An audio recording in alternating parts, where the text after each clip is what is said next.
This is a CW Spiral, a podcast run by two Barchies and a Bughead. We're your hosts, Sabrina Reed, Michael Patterson, and Reed Gaudens, bringing you history about the network, the latest news, and in-depth spoiler-filled discussions of some of our favorite shows on the CW. We are gathered here today to, I guess, in some ways drag Nexstar, depending on the plans that they have. But first, we have to get into some sad news, which is that Jordan Elsass is leaving Superman and Lois. So we are most likely getting a recast of Jonathan Kent for season 3. Talk about a shock, right? Was it a few nights ago, I was scrolling and seen that, and you're like, it's one of those moments where you're just kind of like, is that real? You had to check the source. It kind of feels like it came out of nowhere. And I know the Superman and Lois fans are understandably shocked about it, but like, yeah, it's a big shock. I didn't see that coming. I mean, you never really do when people leave shows, but you wouldn't have expected that after the finale. Mm-mm. And it's like, I hope everything's good with him, or will be good with him. I know this is certainly going to change up the plot of season 3. I don't know how much they had storied out, if they had anything at all besides the general direction. But not having Jonathan Kent, I'm assuming in the first few episodes, unless they go like fast track casting, is going to be really different. Definitely. Like, Jordan was such a big part of the show. Of course, any series regular is a big part of the show, but he was part of that where they had those 4 main characters, that close-knit family unit. Like, all of the posters and everything will obviously, now we'll need new cast shoots and everything. But I think the thing that it's hard to imagine the show without him, because I know Jonathan was always the character that was maybe the least, got the least attention out of the 4 main leads. But as season 2 went on, Jonathan really came into his own, and then Jordan got to play the other version of Jonathan from the Bizarro world. It's just, he's really, really come into his own over the last second season, the whole second season, and it's just going to be so difficult to imagine the show without him, particularly the brotherly bond that Jonathan and Jordan share. Jordan and Alex Garfin were so strong together. They had such great brotherly chemistry. It's going to be hard to imagine the show with a new Jonathan, because I do think that's the direction they're going in. As someone who watches a show and loves a show that has frequently recast characters and cast members, I wish the best to the Superman and Lois fans that are bigger fans than me. And just, it gets better. You just gotta, take it with a grain of salt. It's going to be different. But it sometimes it's fun. Maybe that's not the vibe that Superman and Lois goes for compared to Dynasty. But I will say, sometimes with recastings, you just gotta this is what we're doing. We got to get on board. It's not ideal, but yeah, it's a rite of passage, I'm going to say, for the CW at this point. But I mean, it's going to be strange to get used to, but at least it's coming after like 2 seasons. Like, it's not like we're 5 to 6 seasons in to the show, and then you have to adjust. But anyone who watches a soap opera, like you mentioned, Reed, you roll with it. Like, everything's going to be a little different. You may really like the new actor who brings something, a different dynamic to the table. You may just be okay with them, but either way, the show is moving forward, so we must move forward with them too. And it's a growing thing. Like, you can't expect this new actor to come in and beat Jordan Elsass. They have to find their own rhythm and their own chemistry in the character. And sometimes it's not ideal, but you just, it's the new reality. And if Superman and Lois is half of the success that Dynasty has with recasting, they're on the right track. Yes. But like, the Jordan Elsass news isn't like the only bad news from the CW that is coming out. I just feel like every time CW is in the news lately, unless it's casting, it's not news we want to hear. Though we did want the Nexstar sale to go through, just because we wanted to be done with the sale portion of this new era for the CW. But that didn't mean, when they decided to start releasing information on the changes they were going to make, that we're on board with the things that they're saying. Starting from the top, it's that they're saying the average viewer on the CW is 58 years old. and up. And I would just like to know who these 58-year-olds are. I need them to be serious. Like, come on. You can't just put that stat out and expect us to be like, yeah, you're right. It's like they were rightfully flamed for saying that. Like, be serious. No, you can only make a first impression once. And now the new owners of the CW, and a notoriously teen-oriented network, have now come out and said in their first statement that 58-year-olds is the average CW audience. And we're talking about shows with internet fan bases that are just endless. What kind of reaction were they expecting with a statement like that? And they haven't left it down since, and I don't know if they ever will. I don't think so, because out the gate we just fumbled. Because you make a statement like that, and like, where's the data to back it up? Like, where are we getting these numbers from? I mean, I know they have a lot of the local affiliate stations, so perhaps that's where the data is coming from. But when you look at the fandoms, which, to be fair, has a diversity of age. It does skew younger, but there are older audiences tuning into these shows. But the idea that, like, no, it's basically 58-year-olds and then everybody else is like sprinkled in, it's just like, that can't possibly be true, especially if you don't, like, it seems they didn't factor in streaming, which they should have. I think what they're aiming for is try to improve the on the night audience. And clearly it makes sense that more older people would be watching on the night, because younger people can catch up on streaming services, on catch up through international audience deals. But all of that's out there for younger people. Whereas I think the whole point is the CW is trying to appeal and grow their older audience, because they're the ones that will be watching on the night. And yeah, when you break it down like that, it makes total sense. Saying that the average CW viewer is 58 years old does not make a lot of sense. So I think it's all about how they portray themselves here, and I don't think that was the right statement to release first.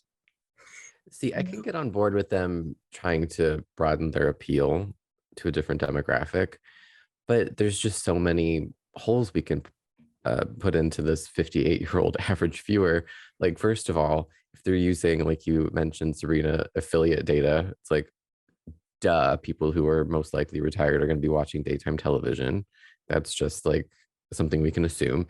And two, who is most likely footing the bill for cable? An older person who is a parent, and their children can use a login to watch these shows. So it's like, I don't know, the data feels very skewed and like not the full story. I saw someone tweet like, we could use a good focus group, and I'm like, yeah, put the three of us in a focus group and we'll tell you what's up. Is this not what this podcast is? Yes, exactly. I just feel like it's the wrong footing to start out with. It also feels, I know they want to be profitable by 2025, and there's a road forward for that. But the idea that you're going to be profitable by 2025 and alienate the audience that made the CW, who are still watching, and they brought in younger audiences too, it's just focus group it. Let us lead it. And then like just like get the more accurate data. I mean, so we're talking about profitability though, that means that they might be opening the doors to more than just WBD and Paramount after this lineup for 2022, 2023, which could be good. It could be good. I don't want to be scared of it. Yeah, I think that's a very interesting thing, because the CW has been partnered with Warner Brothers and Paramount or CBS for its entire life, and clearly it's been a successful partnership, because regardless of whether the network's profitable or not, it's produced some incredibly successful TV series. So if they have the scope, if they have the desire to open it up to other production companies and networks, I think it could absolutely be a great idea.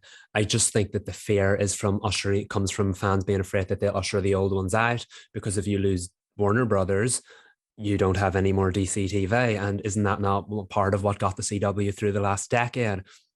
One of its two most watched programs right now is a superhero show. In fact, its most watched program for probably the last 10 years has been a superhero show. So losing Warner Brothers is not a good thing, but opening your doors to other networks, that's a very good thing. Do you think they would cut ties completely and like cancel more shows? That's the scary part, because we're already on a scaled down lineup as it is. I mean, they were not afraid to take out the axe this year. And the idea that we're going to cut more of them with no replacements. That's the thing. If they cut more shows, but they replace, that's a different conversation. If they cut more shows and we get acquisitions, like, what are you doing? Is this going to be the acquisition network? I hope that's like not the case. I really also hope they do not lose the Warner Brothers connection, because they're going to need to hold on to that at least for a few more years if they want to become profitable. I mean, the biggest draws right now are, like Michael said, the superhero shows, and then you have Walker, which I believe is a CBS show, so don't alienate Paramount. But Nexstar has to walk a fine line about what they're going to keep and what they're going to let go. No, at the end of the day, it's all about finding that healthy balance. And I know that original statement didn't make it sound like they were going to do that. I don't think this era can survive if they make a complete hard pivot and alienate what's always been there. And the CBS and Warner Brothers deals are something that's always been there. And like, it's pretty ironic that the network's two most watched shows, one is a Warner Brothers one is a CBS one. It's not like two from Warner Brothers or two from CBS. I just think that says a lot equally of how important both of those partners are in this deal. So after this season's over, I would keep the both of them around. Again, open your doors to other networks, that's great, but keep the two things that have gotten you through this period alive. Sure. And then they also said so this is the thing that confused me. If they're going to have a different approach from other broadcast networks, in the sense that they're not going to have a dual agenda of greenlighting programming that has the potential for doing well on streaming, what is the point of the CW app? Nothing makes sense. I don't know. I'm stumped by most of these quotes and like what their plan actually is. How are you can't just be like, oh, we're going to be unlike any other broadcast network. It's like, okay, but how? I don't know. And this is what confuses me. They're trying to turn the CW into a broadcast network and then release a statement saying they're going to be unlike any other broadcast network. And like, those two things don't line up. The reason the CW was always unlike any other broadcast network was because it invested so much in streaming and international deals. I've said this 100 times already, probably on this podcast, not just in real life, but that across the water, you might not hear about the most successful American procedural. You might not, even if it is bringing in 10 or 12 million viewers in the States. But across the water, you have heard of The Flash, Superman and Lois, Supergirl. So even though the CW is the least watched of the big five, its shows are probably some of the most successful in the world. So why lose that by becoming a broadcast network like the others and then claiming you're not going to be a broadcast network like the others? It's all very confusing to me right now, and I think it's supposed to be, but like everything conflicts with everything at the moment. I wonder if they mean creating a stronger, like, I don't want to say brand identity, because the CW definitely has a brand, but like when you see a show, you're like, oh, that's CW, because there are certain shows on right now. Like I saw someone talking about Abbott Elementary, that a lot of people aren't aware that it's an ABC show. They think it's a Hulu show because that's where they're watching it. And I think maybe some CW shows also have fallen into that. Like Riverdale's constantly misidentified as a Netflix show, and it is in other countries, but it's the CW show. So I wonder if they're going to try to really strengthen their shows and brand them as CW shows, rather than like trying to find success on streaming like they did with like Dynasty and Riverdale and all those shows that have a really strong following on streaming, but aren't like huge shows on the network. So I'm wondering if maybe that's what that means. It might be. If that is what they mean, they need you as the commentator, Reed, because that's not what I got from the quote at but it's all. But also like it's not gonna, they can't just snap their fingers and be like, oh, suddenly all of our shows are like super branded CW. Like you have to work toward that. You can't just be like, we're not going to put this show on Netflix anymore, it's going to be our own show. That's a really hard distinction to make for consumers. It is. I think if we're trying to like get back in a time machine, and which like that, like for instance, Gossip Girl was a CW show. But we're talking about that's before the age of streaming, and sometimes people come into a show based on where it lands on a streamer, and I think that's okay. But if it's like, no, we're gonna brand our shows so that like even if you watch them on a streamer, you know it's a CW show.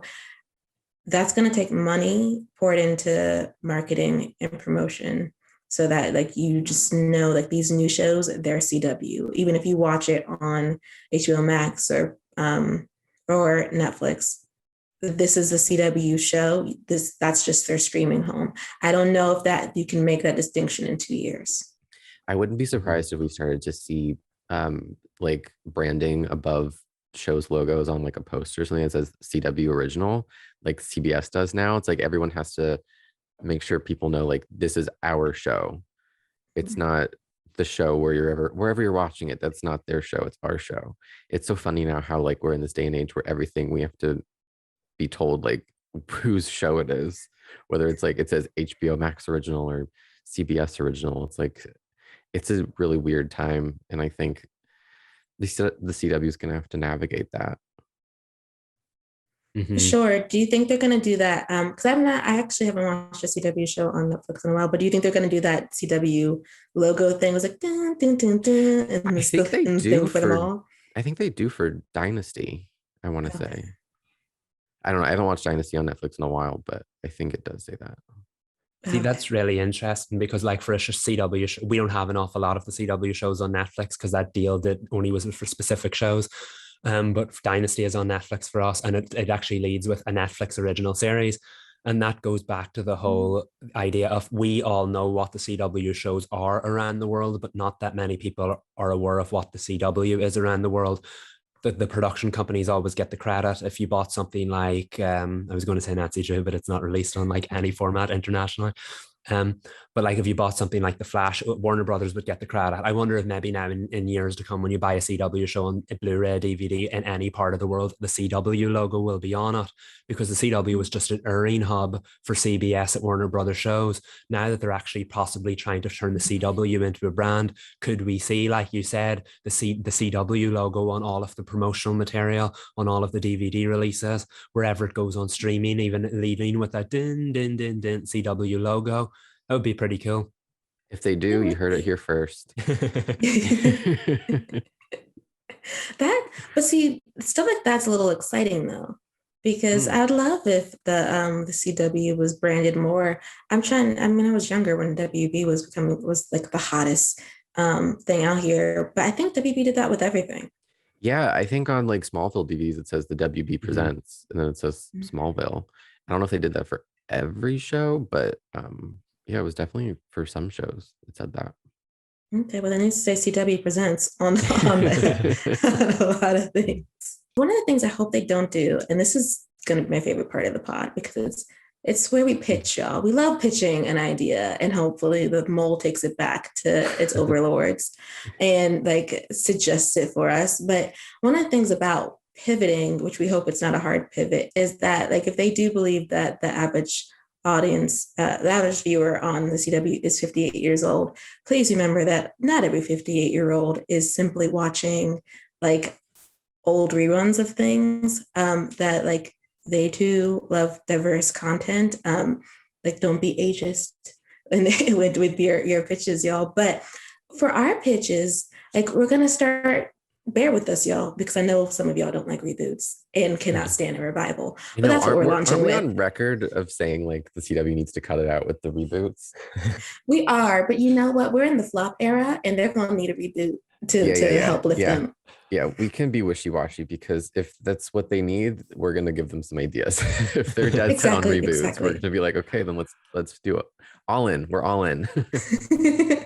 Yes, and Out the Gate is one that we already talked about before, and so we're going to pitch it again, a One Tree Hill revival. That would be interesting. What was my pitch for? It was like just the three women, like an and just like that. Like, I still think that would be a really good idea. Yeah, you said minimal teens. Like it needs to focus on. I don't need the next generation. I need what we all care about, which is Brooke, Peyton, and Haley. Yes. And I it don't could be want to so speak for fun. everybody. That's what I care about. I just said we all care about.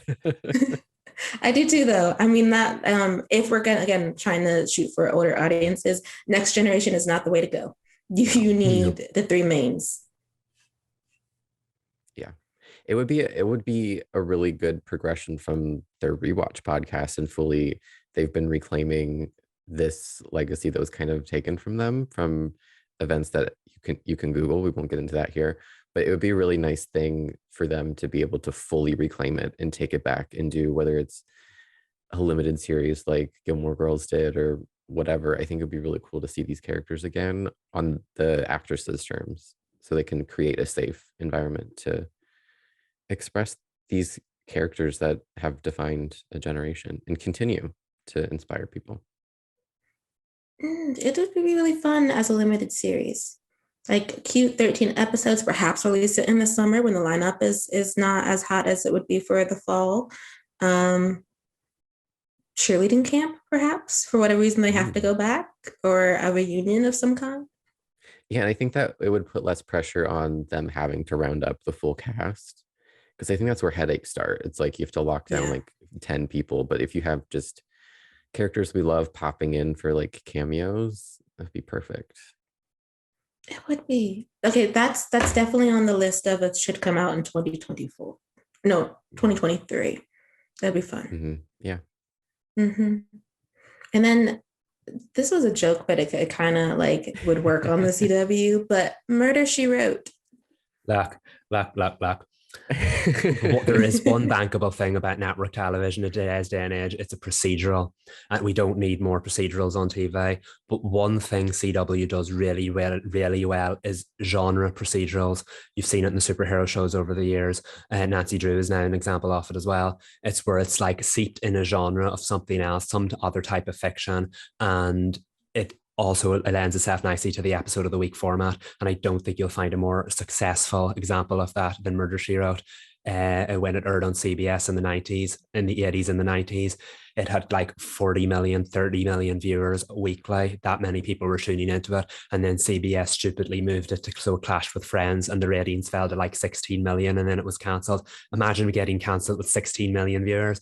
But it I think that if the CW is trying to appeal to an older audience but maintain a younger audience at the same time, a show like Murder, She Wrote would be a successful kind of niche, because it's the original is still on TV today. It's syndicated all around the world, all over the place. You can find it in any country on any channel, and it's so popular. Young people tune into it because it's a safe show to watch, even with the heavy material, and older people either remember it from back in the day or they're just addicted to the fiction genre. And when I look back at growing up at some of the shows that were on TV, it and another example I'll get to in a moment, Ghost Whisperer, are two that I always hold up really as high examples of that procedural format. But they were also very special to me because me, my brother, and my granny would sit and watch them all the time together. And I think that's an example of how it appeals, how both of those shows appeal to multiple generations. So I think if you wanted to do a Murder, She Wrote reboot, I would prefer a revival, but the best we're going to get is a standalone movie from Angela Lansbury. So let's go for a reboot.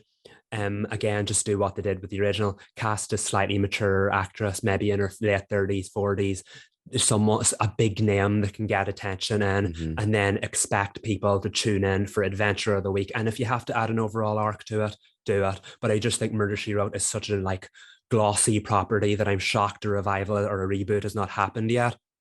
So I think that could definitely help reboot the CW, especially the fact that the original is owned by CBS and they're still in partnership with CBS. So that feels obvious. And then Ghost Whisperer, that's my other end of the coin. I would prefer a revival of that because Jennifer Love Hewitt would absolutely be down for doing it. Again, it was aired on CBS, so I'm sure they could make it work. I think it was produced by ABC, so if they want to open their doors to ABC, make it happen. It was one of the most popular shows of its generation. It brought in killer ratings every Friday night, and for some reason CBS cancelled it. Never made any sense. People have been crying out for a revival for years. Launch the CW with a Jennifer Love Hewitt revival. I just think that would be so cool. So yeah, they're my two examples of that. I think Murder, She Wrote and Ghost Whisperer have so much in common, but I think a Murder, She Wrote reboot and a Ghost Whisperer revival would be excellent additions to the lineup. I can't believe they haven't pursued Ghost Whisperer yet. Right? It's shocking. Now's to the me. opportunity. Didn't That they, was the like- opportunity. So Didn't they like 10 years ago try to reboot Murder She Wrote? And Angela was like, absolutely not on my watch. Oh, Was that I something don't that blame her. happened? Was Yeah, it I think- Octavia Spencer? I think it was supposed to go ahead and it didn't. There's a lot of reboots now in the last 10 years that never went ahead. The same thing happened with Bewitched as well, I think. And Buffy. So I just, Yeah. I I think it's a really good idea though. Like it doesn't need to be like CW, like sexy and like she's a young sleuth. I like your idea of making the character more mature to appeal to various demographics. Exactly. I think that's the appeal of Murder She Wrote. It reels so many people from so many different generations in, and it's very easy watching. So again, why not just try to recreate the success of the original? I think the thing that the current CW does is it tends to remake things maybe too much, that it alienates fans of the original. I think if it really wanted to make a Murder She Wrote reboot work, it would take what worked in the original and just slightly modify it for a modern audience. And with a show like that, very little needs modified. I think they could do a best of both worlds thing. Like I'm not sure if a backdoor movie thing is like a thing that people do, but if they wanted to do a Murder She Wrote movie with the lead actress, and then the new, like for the reboot actress would be related to her in some fashion, or perhaps just a woman that she'd worked with before, who then takes on the role, and then we get the Murder She Wrote show. That's a good way of not alienating people because there's a connection. Yeah, definitely. So then it is kind of like a revival. It's a sequel, but at the same time, it's a reboot. I actually really like that. Yeah. It's like Let passing the torch. Exactly. Yeah. Let Angela Lansbury have one more run and then kick off the new series in the process. Oh, and that could be like an event, like it could be appointment television for the CW. Definitely. Oh, CW I like I that. hope you have a notebook. Like I hope you all are taking notes. Get the pen out and the paper. We're giving you great ideas to bridge the gap between the teens and the 58-year-olds. Yes. Next up is Ally McBeal. There is reportedly an Ally McBeal revival in the works. Really? I didn't hear that. Yes. Is Callista involved? Apparently so, yes. And she does not do television that often. She doesn't. It could not, I will lead with this. It cannot be filmed in Vancouver because she could not come over for seasons 2 to 6 of Supergirl. So do not try to film it in Vancouver. Michael's already scouting locations. She will work in LA. Make it happen. Yeah, so there is apparently an Ally McBeal revival in the works. It has been a long time since we've heard head nor tail of it. But I do remember it caught fire when the announcement was made because Callista Flockhart, obviously she works in her location. That's why she got season 1 of Supergirl, but then she couldn't do the rest of the show when it moved to Vancouver. But with the CW's connection to Supergirl, it was one of their most popular shows. Everybody loves Callista Flockhart. And just the thought of seeing her back on TV in her most famous role is just incredible. And the fact is, a lot of people would tune into that because Ally McBeal was just, it feels like probably one of the biggest shows of its time that hasn't got the chance to find that second life that so many other shows of that time have. And I think a revival could do it wonders. And I know that parts of it were that the character was somewhat vain and that she was terrified of growing old. So I think that a revival set when she is in her more mature years, I think that's absolutely genius. It would be wonderful to see how that character would process that and deal with it. We all love female-led television. Callista Flockhart is a wonderful actress. The CW fans would tune in to see her because of the Supergirl connection. The Ally McBeal fans would tune in to see it because it's Ally McBeal. And I just feel like that would generate so much buzz.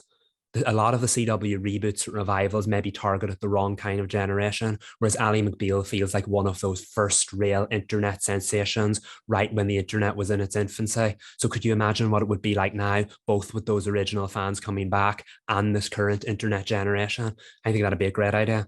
Did you watch the show, Michael? I have not. My brother has, and he adored it. And my mom watched it in the 90s as well. So I would watch it just so I could tune in for the revival. You know, I would watch anything with Callista in it.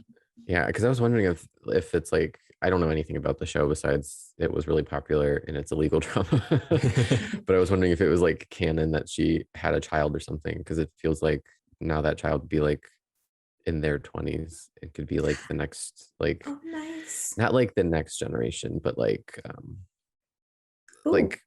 being a mentor from her, or using her mother as a mentor or something. And I think it would be a really cool way to open the door. I know they always use like children as like the stepping stone to bringing a show back. Yeah. And it can get kind of tired, but if it was about her like fearing getting old, seeing that reflected in like her adult daughter or son would be really interesting. Well, our producer Mike says she has a daughter. So again, CW, take notes. I mean, that would be so fun. Also, there's the possibility of Lucy Liu coming back, even if it's just for a short arc.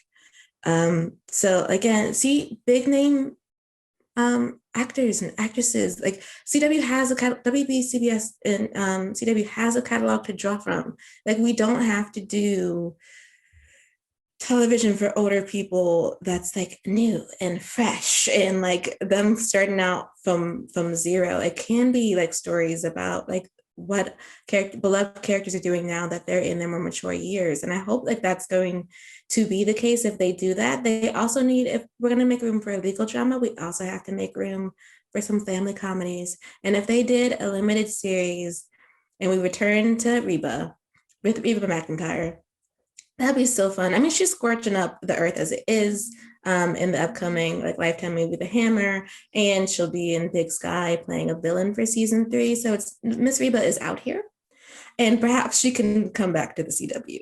People love that show. It's not at the level as like Friends, but it is constantly in reruns on TV.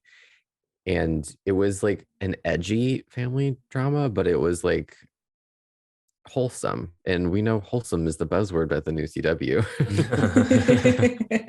So it feels like a good bridge between the like the sensibilities of yesteryear and the future. I think Reba could do it, not to put all of that on her shoulders, but it would be a fun callback to back in the day.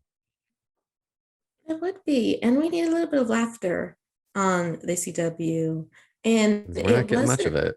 We're not getting much of it, and it's still because Reba was a little on the edgy side. I mean, it's about a woman whose family becomes blended because her husband leaves her for his assistant at the dentist's office, and then that woman, like at one point, she's living in the house with her, isn't she not? I don't know. They live next door, I think. Oh, okay. And the oldest daughter was pregnant as a teenager. It really got into the issues. It did. And like somehow, like it still managed to be, even though it had a heavy subject matter, because that's real heavy. I mean, like her husband, her ex-husband put her through a lot, but it was like funny. It was so funny, and she was great in it. Mm-hmm. I'd say it's underrated, even though it doesn't.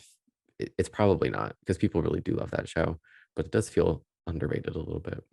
It does. It doesn't come up in the conversations of family comedies as much as I would like it to.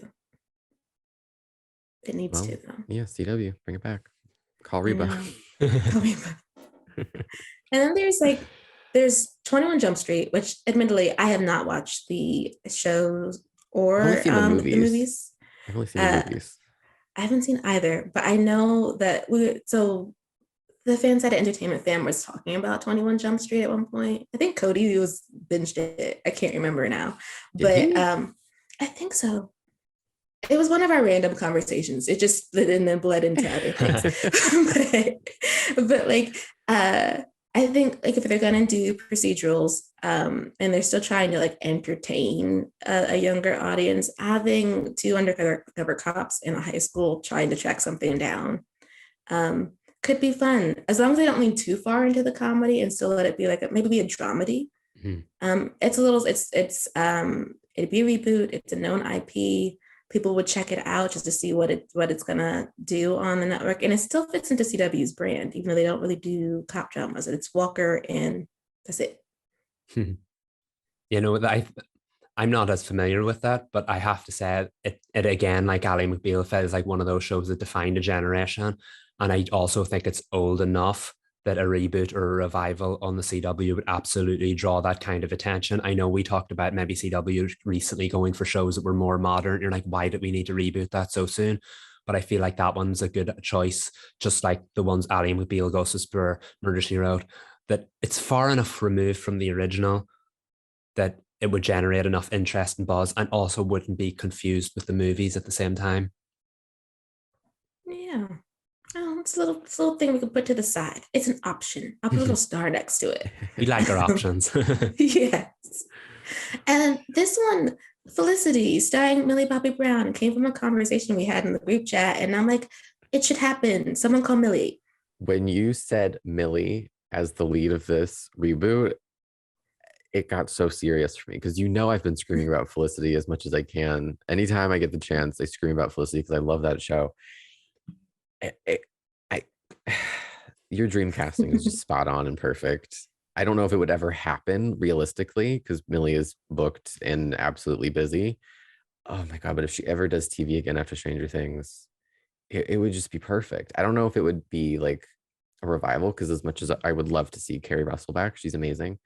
But it would be really cool to see how they repackage what that show was in the modern age because it was about this girl with really big feelings that would use her tape recorder to record, like it was like a audio diary that she sent to her French tutor. It was really random. I don't know why she did that. But like in these days, you're not going to see a college freshman in her dorm room with a tape recorder. She'd be like, what, sending voice notes on iMessage? I don't know.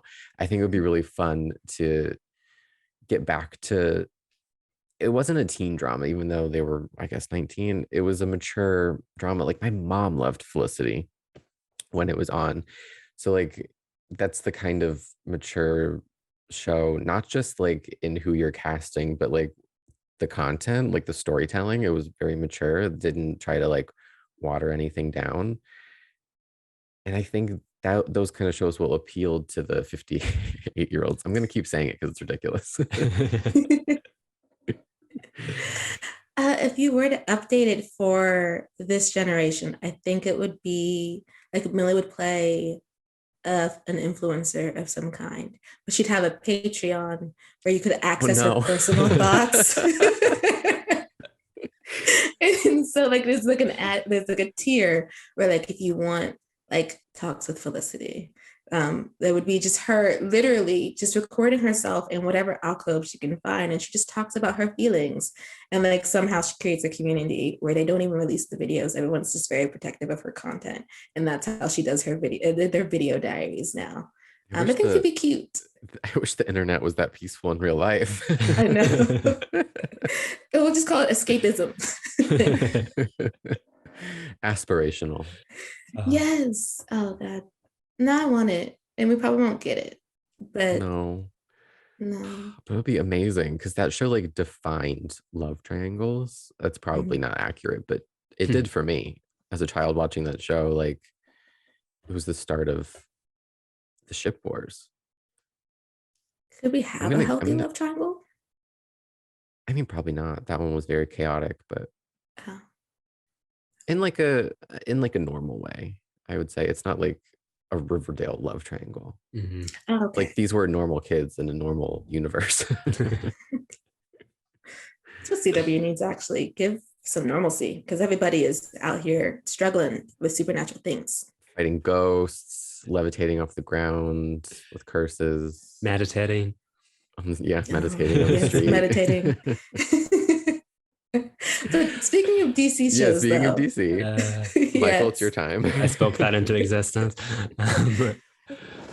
So look, we talk about tools the CW can benefit from by opening its doors, but let's talk about some of the tools now the CW can benefit from that they've been benefiting from for the last decade, which is why it would be ridiculous to lose them.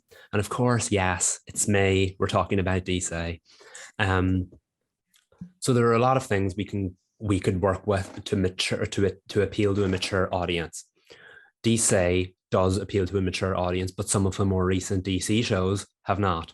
So there's your issue, and I don't think Gotham Knights will bridge that gap to the 58-year-olds. I'm sorry. I'm just going to go on record and say that now. The show could be so much better than the trailer would suggest, but it doesn't look like a show that the average 58-year-old would say, I'm going to tune into that, watch Batman die in the first episode, and then get obsessed with all these teens over. I don't think that's the way it's going to go. So I think if we're looking, we need to go a bit more mature. And what screams mature to me when I think of DC, I think if I'm talking CW, I have to go with the first choice, which would be bring back Swamp Thing. Everybody was stunned when Swamp Thing came to CW because it was originally a DC Universe show, a very mature DC Universe show that are streamed on the DC Universe. And in spite of it being incredibly successful, there was mumbo jumbo happening behind the scenes that resulted in it getting cancelled after just one episode. But they had the 10 episode season produced. So they aired the 10 episode season, it received critical acclaim, and then nothing happened. 2 years later, when the CW needed acquisitions, they aired the 10 episode season. It was heavily cut, but it did not affect the show whatsoever. And it produced great ratings for the CW, probably better ratings than anything else at the time. And everyone's like, what can you bring this to season 2? Can you bring us to season 2? And that never happened. They did say that they could introduce the Swamp Thing character on Legends of Tomorrow, but that ain't happening now. So I feel like Swamp Thing was one of those critically acclaimed shows that appealed to an older audience. But I'm sure there were a lot of young people tuning in that shouldn't have been. Regardless, it appealed to everyone. It's a horror series. And again, CW made it work even by cutting it. So season 2, if they brought it back for a season 2, it could be curtailed. I still think it would work, and I do think it would generate the buzz they're hoping it would. I absolutely think it would be. So I think if you're going to lead with new I say new, it's a comeback, but if you're going to lead with DC newer properties, that people would tune into, Swamp Thing as one of them. The other one was a choice or a suggestion you, Sabrina, had, and I think it's a great idea, of a Renee Montoya series. Yeah, I think that's a class character. Who is she? She is a GCPD detective. She was originally introduced in the classic Batman the Animated Series. That's how I knew her from, what I knew her from when I was growing up. That series introduced so many characters, but over the years, that character was introduced into the comics. Her love life became a big part of her character. It was a lesbian, and she had many female relationships, or relationships with other females, famous females from DC Comics. And you saw that portrayed in Batwoman when Renee had an incredible relationship with Poison Ivy. And I really feel like she's such a well-established, lovable character, and she's always a supporting character in so much. It would be so cool to see her lead her own stories. And I just think Gotham City is full of potential, and it doesn't have to be a Batman show. You can reference him saying he's off doing this or whatever, or do what Batwoman didn't write about entirely. But the idea of seeing Renee Montoya clean up every week. And again, that lends itself to the procedural nature really nicely, because again, you have the genre, the comic books, but at the same time, you have the adventure of the week. And the CW has worked with that so well. And again, if we're going for a slightly mature audience, focusing on a mature detective, hardened by what she's seen in Gotham City, but also having enough room for a love life, for diversity, which is what the networks need so much right now. Is that what Gotham was like? It was kind of like that. I think its first season was more procedural and was focused on Gordon and Bullock. Renee Montoya was a character in the first season, and then she was written out. And then she was written out. And she was played by Victoria Cartagena, who then reprised the role as Renee Montoya on Batwoman. Two different Renee Montoyas though. But how cool would it be if we got her back to play a third Renee Montoya in her own show? I want her to come back. Yes, I want it so bad. It would be. And I think they increasingly keep getting better with Renee Montoya's characterization. Gotham didn't really do her justice, mainly because she was more like a love interest for Barbara Gordon. And then Batwoman was much better. And I'm like, just give her the reins to do a hard-boiled detective story. If this was pre-Nexstar CW, I'd suggest a film noir type of setting. But since that's not where we are, just straightforward cop drama with Renee kicking tail in Gotham, dealing with her home life, with either a girlfriend or a wife, up to them. And, just giving us the gritty Gotham with her having like a heart of gold, but also being very abrasive. she's a little abrasive.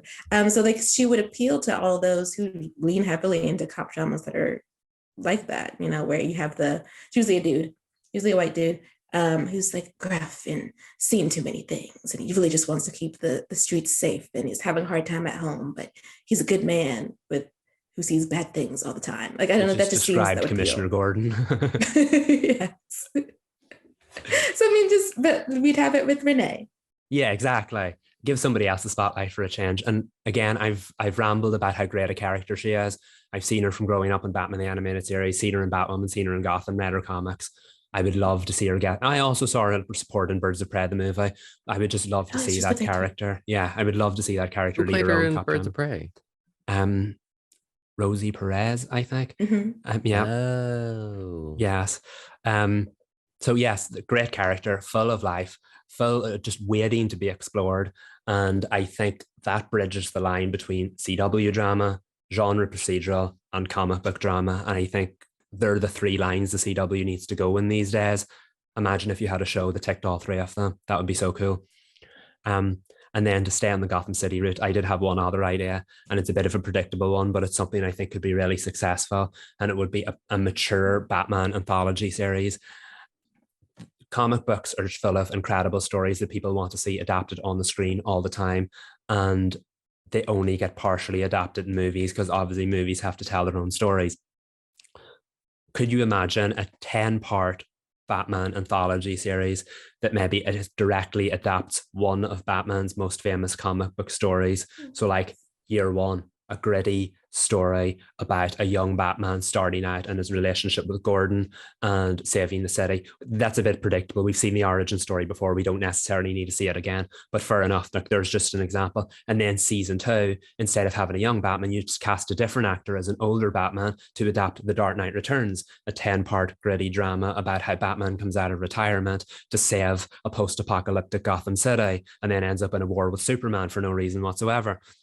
Or then season 3, go back into the middle of his career to adapt the story The Long Halloween, where there's a murderer killing people on every holiday and Batman has to go get really detective mode here and solve it.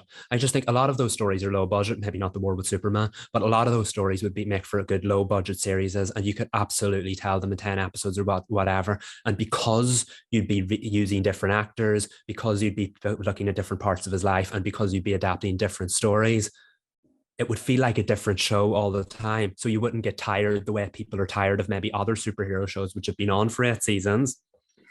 Or so it would stay fresh. And when the CW wants to make the effort to make superhero television, they absolutely nail it. And nobody will admit that. But like, say we had a show that delivered 5 Superman at Lois's season 1 standards, like, there you go. Like a 5-season Batman anthology series, each season telling a different story with different actors playing those roles. Think American Horror Story Gotham. So I just think American Batman Story. Exactly. I really like the anthology idea because it feels kind of like low commitment for a network. If you just make a show that with an interesting idea and bill it as like an anthology or limited series, you can make it an event, like make it seem like a must watch, like gotta watch it now. And even if it flops, then it's like, oh, well, we tried it and we can move on. But if it's successful, then you have a really good self-contained event series that you can promote the crap out of and bully people into watching. Because if consumers feel like, oh, I need to watch this, everybody's watching it, it's an event, I feel like they will tune in. And especially if it's Batman. Come on. Exactly. Yes. It feels like Emmy bait, even though they don't really lean towards genre. But like what you described, Michael, I was like, I want this terribly so. And it also would lend a bit of credibility to the CW, which I think they want. Where like, yes, we do fun superhero shows, but also this Batman anthology series is like chef's kiss. It's a 10-10. Like that would be their prestige moment. Michael gets a producer's credit. Exactly. I feel like it's so obvious, it's so annoying that no network's done it yet. It feels like streaming bet, which is why I think putting it on a network like the CW when they're trying to get people to tune in would be an absolutely glorious idea, because people would tune in. It would. And now, okay, that's at the top of my list. For me, like personally, if we were in front of the board of CW and we had our PowerPoint, like the Batman anthology would be number 1 for me. I don't know how to rank everything else, but the Ally McbBeal one would be high. I think we have a lot of solid ideas. I think we do too. And then the next one was one that I'm still not sure on why they have not done it yet, considering the CW loves a weird, like, young adult series, but Scooby-Doo. Where's the Scooby-Doo original? Like, for the CW? What's happening? Yeah, that's right. They should Right. like at least adapt the live action movie because everyone loves that movie. Right. And I'm not saying like bring back that cast, but just like in the vein of that storytelling style, where it was kind of like edgy and some of the jokes were not for kids. But But it would fly over their heads, so it's fine. I was in the theater in 2002 watching Sarah Michelle Gellar and Linda Cardellini and Freddie Prinze Jr. So I don't know. Feels like there are so many properties out there, and you can go, oh, that's absolutely CW. Like you know what they'd adapt, and now you're not even Powerpuff safe from them. I just feel like Scooby-Doo feels like maybe the one that got away. Like I'm shocked we've made it this far without the CW or even the WB back in the day trying to adapt Scooby-Doo. It feels like a tough one. Oh, I agree. You got to get it right, or it won't look good. I mean, the amount of things that they put on TV, though, that like weren't right. Like they could have tried. No, I mean, if they had Supergirl battling a big like toothy purple parasite, they can make a CGI dog work. We got this. Purple parasite. Yeah. I'll ask you about purple parasite offline. Yeah. This next idea, I meant it as a joke, and then it seemed like a really good idea. And now that I'm seeing it again, I'm like, this is so stupid, but it's really funny. Gilligan's Island. Yes. Gilligan's Island. But like a gritty, like it's Lost. Yes. No, like you got this. I don't want them to do it, but it was too funny not to include. Like I want it. You sold us already. You did. I can't get through it though. Okay, so like we'll try. So Gilligan's Island but Lost is what like Reed's Lost, pitches. but there's still some like silly giggles. I don't know. I don't even think I ever watched Gilligan's Island on Nick at Night, but maybe it's for the best that they haven't rebooted the show, but it does seem inevitable.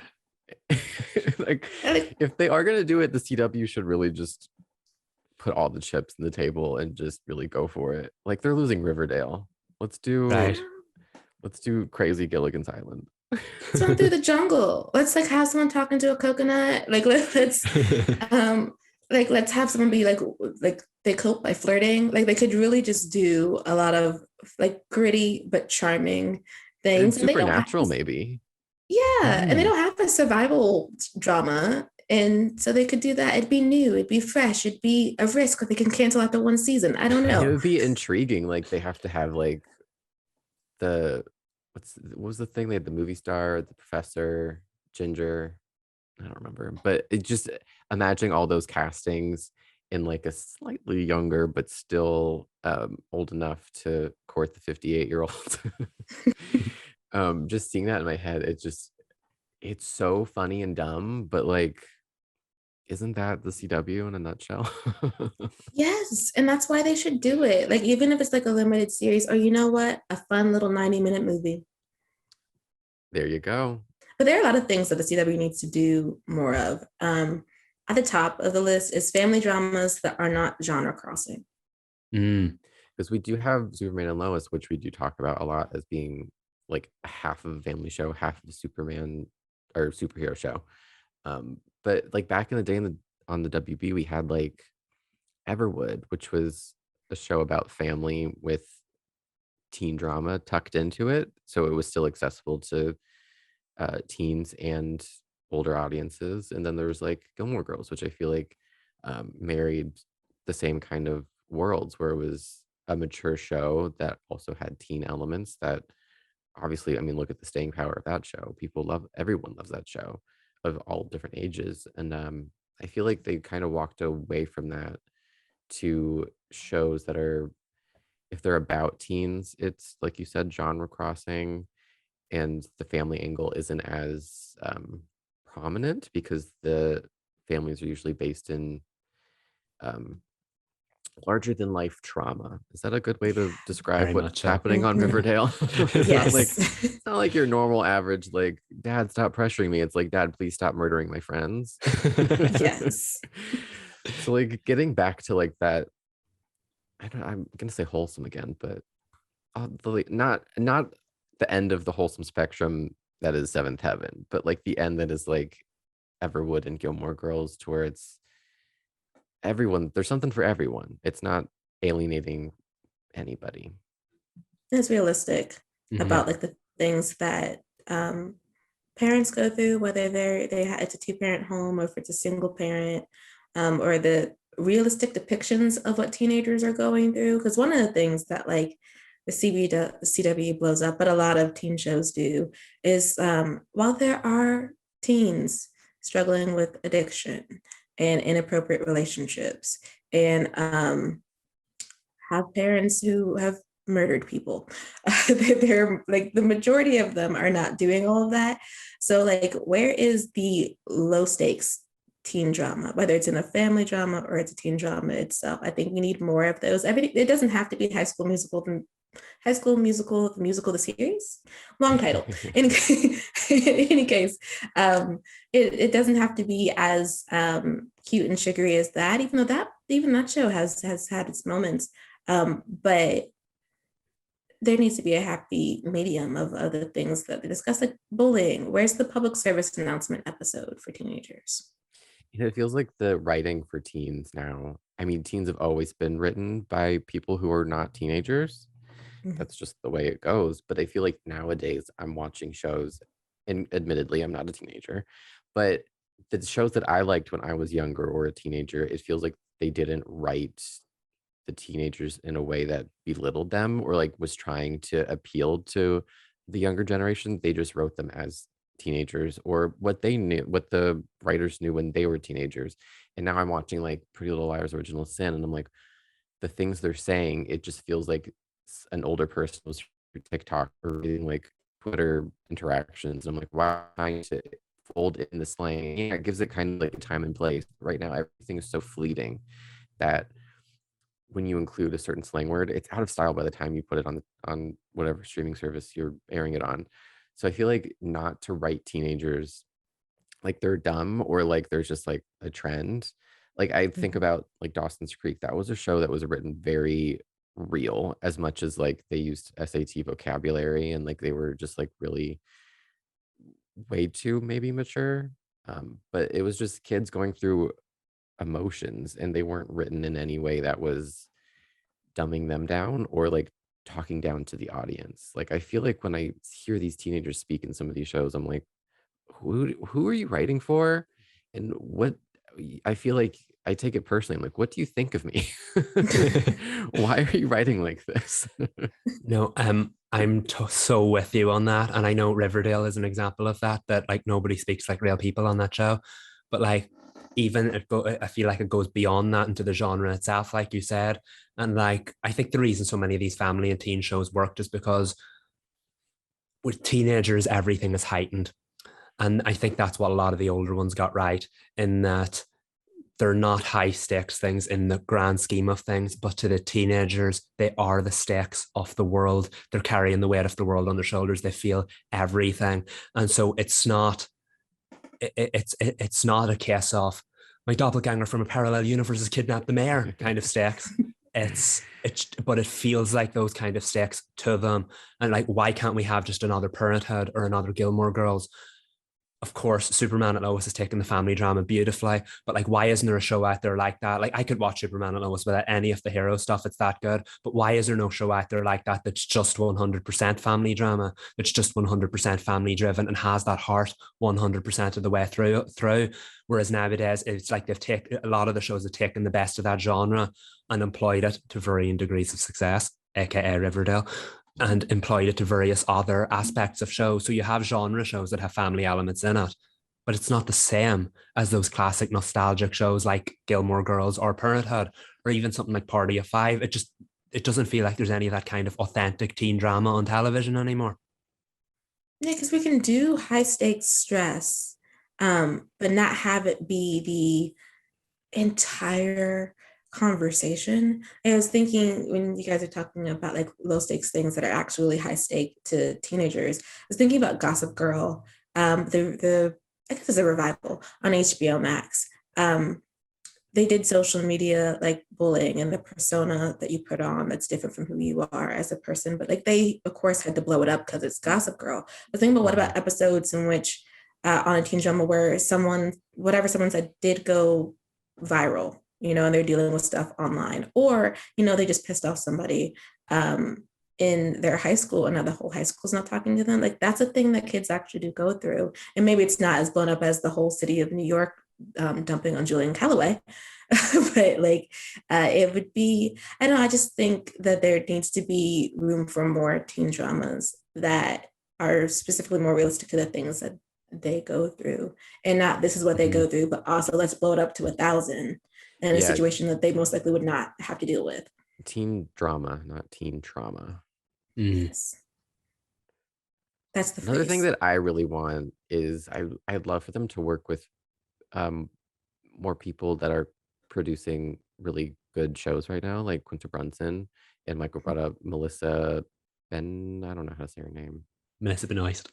Yeah, give us our last name lesson again. But yeah, they have overall deals. They're both at Warner Brothers? Correct me if I'm wrong, right? I believe so. I know Melissa is, yes. Okay, yeah, then Quinta is too. It just feels like they should be not stealing from their ideas, because that's a big thing when someone gets a hit show. They try to like, oh, let's make our Abbott. It's like, no, why don't you ask the creator, like, do you have any other ideas? And we'd love to give your ideas a home. And I think it would be so amazing to see Quinta's vision on a grander scale and on a network like the CW, because she's currently, I feel like, the voice of a generation. I can't really speak to what Melissa's doing. Maybe Michael can. No, but I totally agree with you. Melissa's had an awful lot of input in the later seasons of Supergirl. I'm not sure if she ever got the producer credit, but she definitely had an awful lot of input in making the character that strong woman that we all know and love. And both that and just the fact that she has such an established fan base, I just feel like the Supergirl fans, it didn't necessarily translate to viewers, but they had such a global reach and was perhaps the biggest of any of the Arrowverse shows. I imagine being able to rely on that their kind of inbuilt established fan base to produce a new show. Imagine being able to rely on Melissa's talent to produce a new show. And now part of that deal is that she can't star in them, so it's up to her whether she'd want to do that. But just having her name attached to her property on the CW network, I think would be an absolute hit out of the gate. So it's a draw for Supergirl fans, even if exactly. She doesn't or not. Very much so. And it would definitely, if it's the Melissa Benoist. Benoist. I always want to say, Benoit, and I know you said that's the French pronunciation or something. Yep. But like if it was like a Melissa produced show, they're definitely tuning in. And as far as like Quinta Brunson, what I really appreciate about her is her awareness of what television can do for, whether it's for a family or it's just for bringing attention to different issues. And in Abbott Elementary's case, it was, being an educator and what that looks like and what that looks like when you're not getting the funding, but also her being aware that the TV could not solve, in this case, America's issues. I loved when she shut people down and when they were asking her about like, would you do a school shooting? And she was like, absolutely not. For what reason? This is a comedy. So when you have someone who's aware of the power of television, but also aware of the things that she should bring attention to and the things that are best served to discuss in the public forum and not be used as entertainment for people to live through other people's trauma for some reason. I just think CW would do well with a voice like hers, because they've had their share of trauma dumping, and we need to stop. You're here. Yeah, I'd love to see Melissa do something like, I don't know, high concept, and I'm imagining Quinta would do something very like grounded, and maybe she could do the family drama that we want, that has a lot of levity and like humor to it. Yes. Oh yes, please, Quinta. If you get a phone call from the CW, at least entertain it. She might not pick up the phone, but like, please pick it up. I know Melissa would probably entertain it though. Oh, definitely, especially if Greg Berlanti's involved, she absolutely would. And then for unscripted programming, we only have one suggestion right now, and it's one that Reed has already brought up, but we're going to shop it again, and that is Big Brother Teen. Would the 58-year-olds love that? I don't know, but I still think it would be fun. You're right, but I think if we're going to court the some of the younger audience, they might. Or no, it's only Big Brother Teen. I don't think there's another Big Brother that you can do unless you did like low budget CW stars, like Yeah, the third tier. Yeah, you're right. Let's just do Big Brother Teen. Yeah. I had known nothing about Big Brother, but I just feel like that would be something that would catch on based on like the ridiculousness that I've seen in some of the photos. I don't know why we're climbing walls. I don't know why we're like, we've got groups like, was it Besties and the Leftovers? It's the worst. It's the season's twists are just not doing it. It's so cringy, but it's always, I mean, sometimes it gets a little real when we're watching these people and they're saying and doing things that are maybe out of pocket, out of context, and are harmful. But as a show, it's really entertaining and fun. And maybe you could, with the teen demographic, it would be less problematic. I don't know. Maybe I'm putting too much credit on teens, and even more fun. I don't know.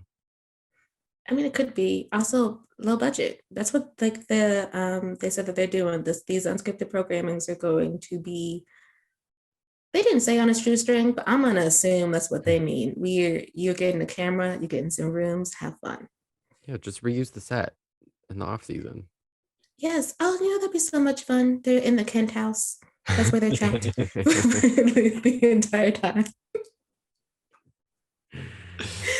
Okay. But moving past our pitches, it is, well, we don't actually know whether or not this is going to be the case. We did make some predictions on what shows are most likely safe and what shows probably might not be after the 2022-2023 season.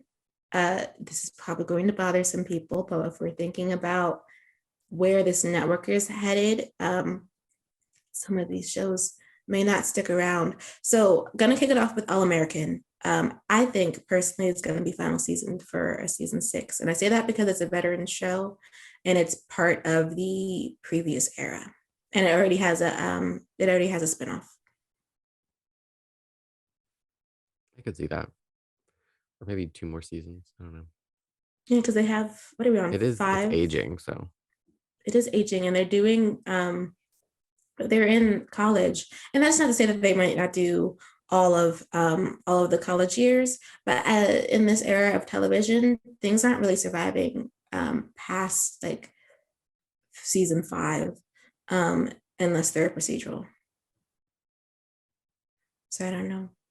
Then there's All American Homecoming, which I think it's a little in trouble based on its ratings from last season and based on the direction that Nexstar wants to take the CW. But I'm hopeful that they got the Netflix bump, which means that by the time they premiere behind their parent show in October, the viewership should go up, especially if CW is back in the promoting game. Yeah, and the fact that it was the only one, it wasn't part of the early renewals because it was still on at the time, but it was the only other show that got renewed when all the rest of them got cancelled. So either that's a really good thing for it or a really bad thing for it, because A, it means they have a lot of faith in the show, or B, it means there's a ton of pressure on it to succeed this time around. So that might mean that the slight faltering it will be under the biggest spotlight. But at the same time, look at how Riverdale's ratings improved from seasons 1 to 2 when it got that Netflix bump. So fingers crossed All American Homecoming would go the same route. I hope so. I really love that show and I'd like it to stay on. And it's one of the only college dramas. I mean, All American turned into a college drama, but it started in high school. So I hope it sticks around. I hope it does get the Netflix bump. Michael, you will get the final decision on DC's Stargirl. So what do you think? This is a tricky one because I feel like there's a lot working against Stargirl at the moment, because from what we got about Nexstar CW, it's that they won't be producing teen shows and they won't be producing expensive shows. And even though Stargirl is far from a teen drama and one of the highest quality shows on the CW, it is essentially an expensive show about teenagers. So that kind of feels like a big red light for Stargirl. And at the same time, it's not getting a new season produced this season because they decided to hold the previous season that was already filmed that should have aired during the summer. They've decided to hold that for the fall season now, which means the cast have to wait for this show, this season, to be either well received or not so well received by the viewers before they can find out if there's going to get a fourth season. So it's all up in the air for Stargirl at the moment, and there is an awful lot of pressure on it leading the pack. Because it's the first CW original of the fall, it could work in its favor. But at the same time, it's so out there on its own for such a long time, it might not. I'm literally 50-50 on it because I have faith. I am going to say, hopefully, Stargirl will be renewed, but I can also see the writing on the wall as to why it might not be. So I'm going to enjoy the season as though it's the final season, just in case. But it sucks that that's like the thing everyone has to do because of the new era. Gotham Knights, it's too early to tell. We haven't seen a single thing. It premieres in 2023. If you were to ask the internet, they'd say that it'd get canceled after the first episode. But we are not the internet, and we are more fair to CW shows than they are. I think that because it's gotten bad press, well, not bad press, it's got a bad reputation online, that it's going to start off out the gate a little rough. But that doesn't mean that it's not going to find its feet and find an audience. Yeah, exactly. Batwoman did the exact same thing. The trailer absolutely destroyed the excitement for it, but people still tuned in, and it got better as the first season went on, and not a single episode was as bad as the trailer suggested it was going to be. So we can all have faith that Gotham Knights will do the same. And even if it's remotely successful, I do feel like it'll come back for a second season, but I don't want to get ahead of myself. We'll wait and see. But just because there wasn't an awful lot working in its favor doesn't mean there won't be come the time that it premieres in 2023. It's true. We haven't even hit the promo cycle yet. It has one trailer and a poster, and that is all we've gotten. So buckle up, people. It may actually be one of your favorite shows on the CW. The trailer isn't suggesting that, but the actual material might. As for Kung Fu, safe. I mean, it was renewed early, and it does well on the network. And they're not a veteran show yet. They're going into season 3, I believe. So we just hit like junior tier, so it's fine. Yeah, I think it's consistent enough, and it seems to line up with what the new CW wants. So I think that should be safe enough. Fingers crossed for it. Yep, fingers crossed. And then you have Nancy Drew, also safe. Renewed early. It was the wild card. No one expected that one. And a bigger fan base than people realize that it has. Not to mention its IP. Well-known IP, and it's doing well. So she's not in danger. I wonder if she appeals to an older audience as well, and that works in her favor. She may. I don't know. I mean, I get like watching it. I don't feel like it's too young. It doesn't skew young. Obviously, they're young adults, but it's not giving this is meant for 19-year-olds, and everybody else is just going to be along for the ride. And Superman and Lois, I'm going to say tentatively safe. And I only say that because it's getting up there. And the situation at Warner Brothers Discovery has me concerned about a Superman show if they bring Henry Cavill back for a Superman movie. I think that's the only thing that would make me nervous at the moment, is that at the same time the CW drama has been going on, the HBO Max drama has been going on in the background. It feels like nothing's safe because of that. But at the end of the day, the CW should have final say over this one, since it's one of their 2 most successful shows. So provided season 3 stays on the exact same track that seasons 1 and 2 did, and fingers crossed we have no hiatuses to disrupt the ratings. But if all goes well, there's no reason to think that it won't be back for season 4, unless Warner Brothers has something to do with it. And Warner Brothers should not. Like, they just stay out of the way. Yes. Don't come for Superman and Lois. At least let us. I think we're going to season 3. I think we should probably worry once we get season 4. Only just because once you start getting towards a 5th season, that tends to be when they're kind of done with you and they want to bring something else in. Walker's safe. Walker's obviously safe. Walker's not going nowhere. Walker's going to outlive us all. Yeah, that's actually one that's a good case for them pushing past the season 5. Yeah. I feel like that's procedural enough. And again, I think that kind of lines up with their new vision for the CW. I could see that go on for a little while yet. Yeah. And then with Walker Independence, too early to tell, Mm-hmm.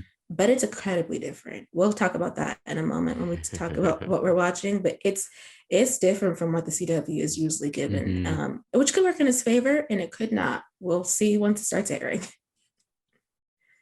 And then the Winchesters, too early to tell, like likely safe. Very much so. I don't even really know, like it's just a gut feeling, but also because they have the supernatural fandom who are excited for the show. And it's just, I wouldn't be surprised if they got an early renewal in this new era, to be honest. Yeah, I feel like that's one of the only shows that feels completely safe, definitely. And again, like you said, the established fan base is there. And then when it comes to shows in development, which they're at least the ones that hit the news, because the CW has like a vault of shows in development that they just stopped talking about. But Babylon 5 is likely safe because that'll get an older audience. Justice U, likely safe. Powerpuff, dead on arrival. Like it's no. We have no like not in this Nexstar era. They're done. No, it belongs to a bygone era. And then Zorro is up in the air. I don't really know about, personally, I don't know about that one. I mean, it's IP, it's recognizable IP, but it's also gender swapped, which might be an issue for Nexstar. And it would be another Western. And they have to. That's it. So much about it feels like, I keep saying that, like what Nexstar's vision of CW would want. As soon as Nexstar released that statement, everybody was like, oh, Walker's safe. So I feel like that could work in Zorro's favor because of what the established IP it is. It could appeal to a similar audience. But a lot about the Zorro reboot sounded to me like a very modern CW show, and it excited me in the same way that, say, Batwoman excited me. It excited me in the same way that, say, Supergirl excited me. And we don't have those shows anymore. So if they didn't make it into this era, will the new Zorro make it into this era? I don't know. I hope so. I know. In any case, I mean, guys, do you think we're going to be on this ride for like the next 2 years until we stabilize when it comes to the CW? Yeah, we're not going to know what's happening for a hot minute. Same. Yeah. Yep. Totally agree. All up in the air. Like being in limbo. It is absolutely the worst. So Reed, cheer me up. Dynasty, like catch us up to what's happening. Yeah, I'll zip through this episode. It was kind of a big one, but an oddly like tame episode for leading up to the final 3 episodes. Liz directed this episode, which is very exciting. There was a lot of humor in it. So Fallon is back in her horse girl, she's back in that vibe.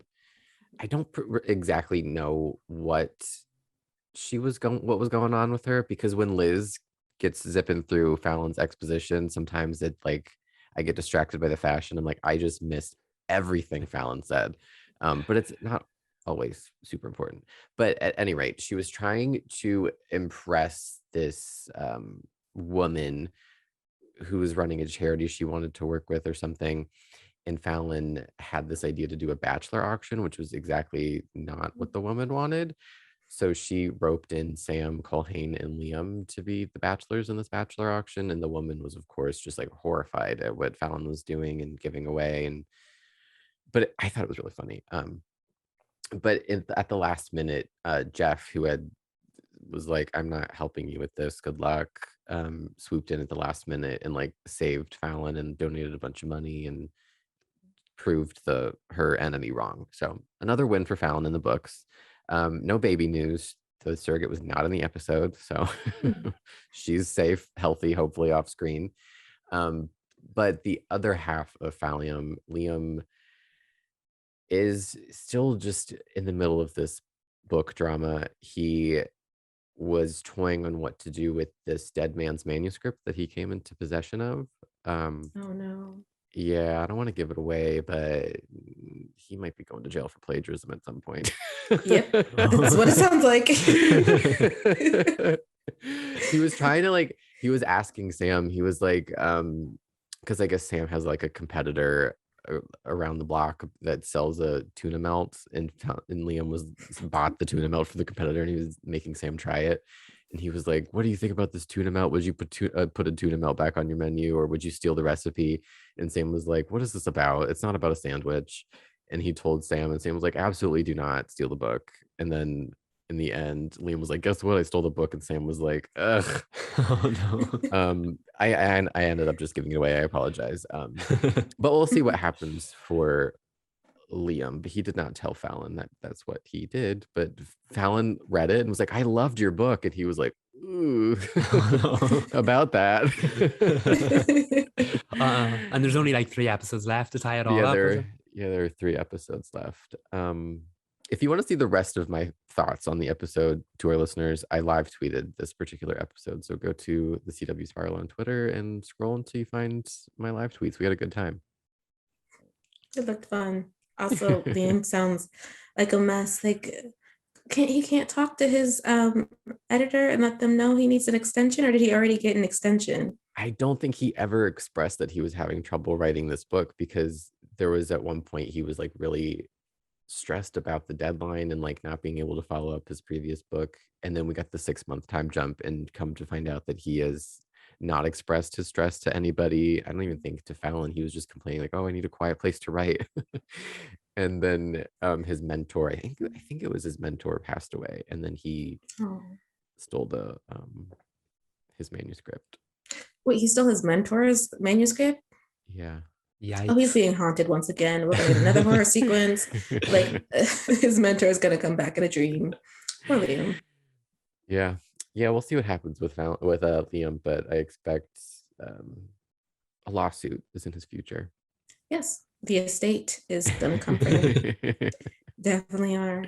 It was really funny because he was like, I changed a lot. Like, I went through the manuscript and I added and I punched it up and everything. And Sam was still like, that's not how plagiarism works, guy. It's still copying. Have fun with that case. And 3 episodes. Wow. Well, I mean, I hope the season doesn't end with Liam getting pulled away in handcuffs and Fallon screaming about not being a single mother. I mean, no one really ever goes to jail in the show. They always get out of it. So. No, this is very true.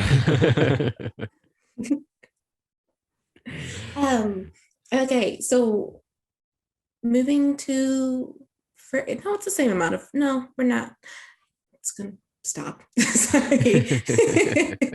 The idea just the segue just went right out of my head. We're gonna talk about Walker Independence. That's what we're gonna talk about next. As much as we can. Yes. Which means not at all, but you get the point. Yes, it'll be like the little Winchesters teaser we gave you guys. If I had to say anything about Walker Independence, that it has a lot of potential, and it's a show that you are definitely going to have to allow to grow. I was surprised. Without giving any full sentiment away, I was surprised. Yeah, I would agree with that. I'm trying to think of a different way to say something like that, but I feel like you guys summed it up. Yeah, I would totally agree with everything you said. And I think the Walker fans should tune into it to see what they're going to think of it. I think whoever tunes into it is going to be in for an adventure, and they will be surprised. I think I did a good job with that. Yeah. And I know that we talked a lot about these 3 new shows as they were developing and before they got picked up, and we were like trying not to be too harsh about like not having any of the material, just like going off of casting and plots. And then eventually we got the trailers, and the trailers were all kind of varying degrees of interesting. But I think I can say that if you've watched the Walker Independence trailer, you haven't really seen the show. Mm-hmm. Yeah, I think I can say that. I think we'll get away with that.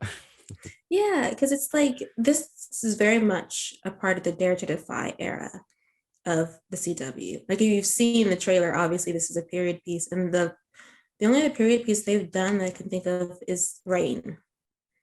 And so it's giving it's like it's different, and it's a good different. Actually, I'm interested to see how this works in the lineup, considering it's a tried and true Western.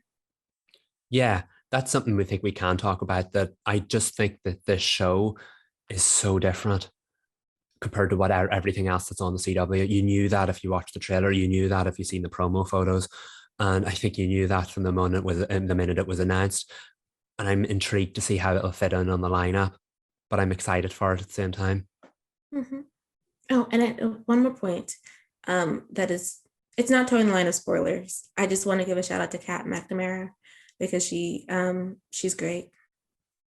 And I'm excited for this vehicle for her, and what it could do for her in her career and wherever she wants to go, moving forward. Since we lost Tresmia Smoke for now, nothing but respect for my Green Arrow. Yes. So yeah, excited for Kat. Very much so. And then we're going to stop here now. Because the line is, I see the line right there, and so I was gonna just stop flashing red light. Yes. Speaking of strong women, shall we talk Nancy before we wrap it up? She'll talk Nancy. This felt a bit filler for me. Still enjoyable, but a bit filler. Yeah, it wasn't as strong as the previous 4, but it was still a good time. Yeah. Mm-hmm. I think the minute it started leaning in, like they're well aware of the fact that the supernatural exists now, but I think this is the most they've leaned into it yet. And I knew the moment it did, that was going to lend itself nicely to villain of the week or story of the week. Of course, it was Tiffany who possessed George, so that's not really villain of the week, but it definitely gave the episode a standalone quality, which you can take or leave. But I think all in all, it was still a very strong standard of a filler episode, if we want to call it that. Yeah, there was a lot to enjoy in there, and I'm sure we'll get into it, but I really enjoyed it even for the standalone thing that it was. I think there were a lot of character building moments in this episode. Mm-hmm. We're getting more dynamics with the girls, like Nancy, Bess, and George had that moment after the exorcism where they just got to be friends finally. Like they've been kind of like building that dynamic since the beginning, since they were just coworkers and then they're thrown together in this mess, and now that they're glued together in this mess, they're finding friendship in it. And I thought those were really fun moments. And even the banter between Ace and Bess is still building. Like I loved everything Ace does. I love because he's so funny. When Bess was like, "When should we worry?" and he's like, "Never." And then he like quickly turns, he's like, "About what?"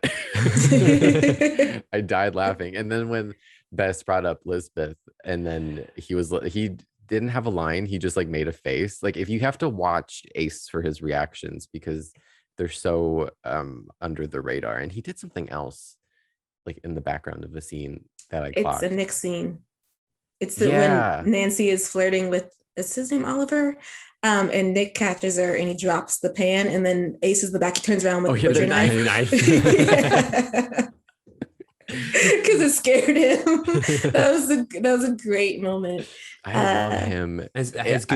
Sorry, go ahead. No, you go. I was saying his goofy personality really came across well this week, and even in the dialogue as well. For example, when they found out that George was possessed by Tiffany, he was like, "Bad news is Tiffany doesn't like you. Good news is Tiffany's dead." Sorry, Nick. Great moment. We even get a lot of like Nick stuff too. Like we learn that he really is kind of jealous. Like he sees Nancy talking to Owen and was like, "What's up there?" And it also feels like, I don't know if this is just me preemptively picking up on the ship watch, because I don't usually like tune into ship stuff, but for this particular watch, I'm like so zoned in. There's some tension between him and Ace, which is kind of interesting. He seems like he doesn't really like Ace, but he tolerates him, but then they kind of are friends. I don't know. I can like get a read on how he feels about Ace. But Ace feels like he's kind of like scared of him a little bit or something. But Ace generally feels like he's scared of most people, even Nancy. I think he is a little bit intimidated by Nick. I was like watching this, if we're just launching into ship watch real quick. I was like, dang, the disrespect to like the Nick and Nancy. He's more invested than she is. And that's very clear. Like the moment with Oliver, I was like, oh, you just met this man.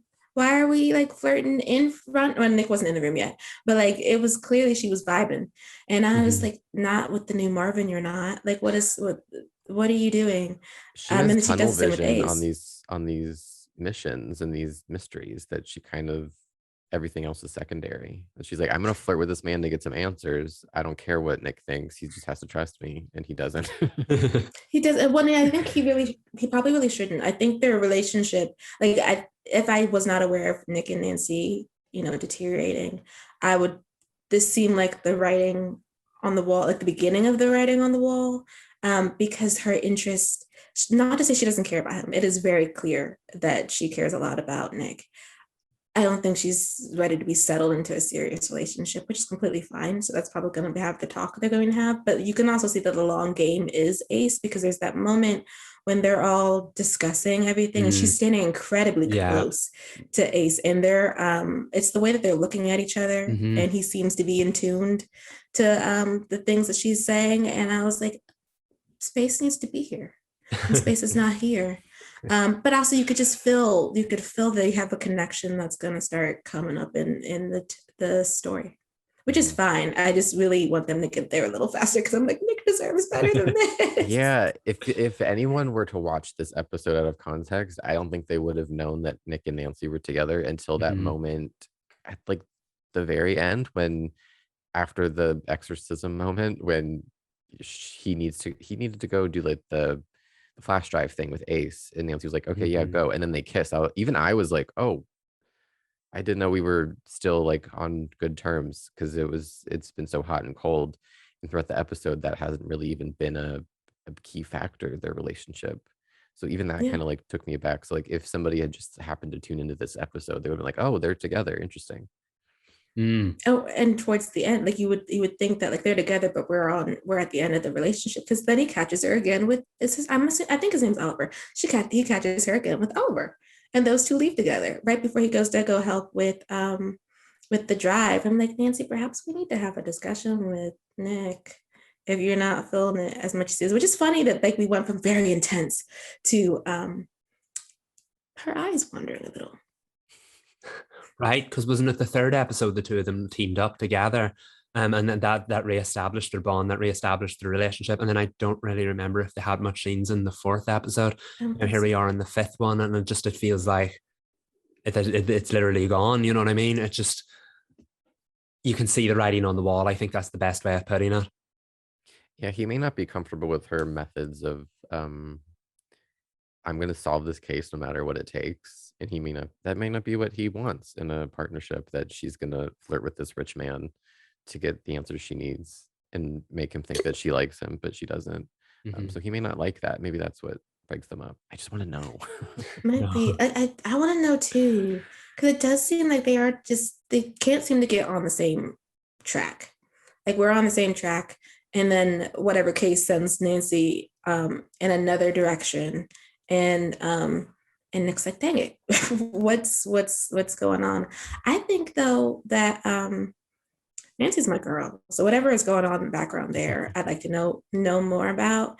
I do think it's interesting how much the show just allows her to be, her. You don't really get a lot of female leads where, I don't want to put this, where they're not shamed. She's not shamed for the way that she goes about solving her mysteries, getting her information, prioritizing herself. It's just, we just need to have a conversation with Nick. And that's about it. Her and Mr. Oliver do have chemistry though. They do. It's there. Nick's not reading. He's not just projecting. It's clearly there. Yeah, when he walked into the claw, I like sat up because I was like, they're not going to bring a man to the claw wearing a tight white shirt if he's not important. So I was like, what's happening? This is going to be an important scene. Somebody's going to have eyes for him. Who is it? Yeah. I was like, who's he got chemistry with here? And then there was none in that scene. And then when he ran into Nancy in the kitchen, I was like, oh, here we go. And he immediately helped her. Like, we just went to go get her a shovel and everything. She's like, you want to be helpful? And he was like, yeah. And I was like, what do you want? Because why are you being helpful with Nancy? Yeah, it feels like he helps her break the law. Like, you can't just like go to a school and dig up their time capsule, can you? I don't think so. I don't think you can do like, that. Someone had to see that. Like, they got an excavator. Like, you can't just hide an excavator behind the sheet and be like, nothing. I know. That part was so interesting. I mean, it felt a little bit like plot coming in, because maybe they'll tell us what his connection to her is. It just, I was like, why are you being so helpful already? That But seems he was weird. involved in something, right? They found the paper with his name on it. Yes, Yeah. it has something to do with the files on Tiffany's computer that they opened. Mess. I know. Which means that Nancy's going to lean harder into the charm once they dull her. Then Nick's going to want her to leave him be. Yeah. If and they they're even not if going to he agree. oh wait, he called Nancy, right? And she declined it. Okay, yeah, Yeah. that's right. Yeah. Interesting. Drama. But the whole George situation was fun this episode. George and Tiffany, just because it gave the actress like the ability to like stretch and do a lot. I also loved again, I love her mom. She comes in with her side bag and whatever she needs to send Tiffany on. And I do like that it's clearly not as budgeted as other stuff. So we just get wind and we get her mom chanting and banishing her out. But it really, really works. It works. And I enjoyed it. Definitely. I think the mom's such a fun character as well. And I'm really looking forward to seeing how they establish that relationship with her and George going forward, because you saw as soon as the exorcism was over, the mom was just right out of there, no time for it waiting. And I think that's because she knows her relationship with George is frosty, and they never really got the chance to patch it up. So I hope that plays into it going forward, because she's quite the resource. I'm sure she'll come in handy for the Drew crew again. And those seeds were planted, seeing George's home life finally with her little sisters and what their home is like. It's just a small apartment with a sheet dividing them from a room. So to continue breaking down why George is the way she is, and I think it's really interesting. I feel like she's the character we know the least right now, but we have like all the pieces. We just need to put them together.